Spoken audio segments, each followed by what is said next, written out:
अस्सलाम वालेकुम। अल्लाह जानता है तुम्हारे टूटे हुए दिल को, लोगों से दी गई तकलीफ़ों को जानता है मेरा रब। वो हर उस आंसू से भी वाकिफ़ है जो तुम्हारी आंखों से बह गया। वो लोगों की दी गई तकलीफ़ों से भी वाकिफ़ है। अपनी तमाम परेशानियाँ और अपने तमाम दुख को अल्लाह के हवाले कर दो।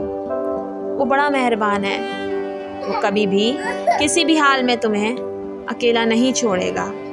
मैंने भी किया है अपना आप अपने रब के हवाले, और यकीन करो जब वो थाम लेता है तो वो समंदर से भी रास्ते बना देता है। बस उस पर यकीन रखो, क्योंकि वो ज़ात आपके यकीन को कभी टूटने नहीं देती। जब कोई आपके साथ नहीं होता तब वही रब है जो आपका साथ नहीं छोड़ता।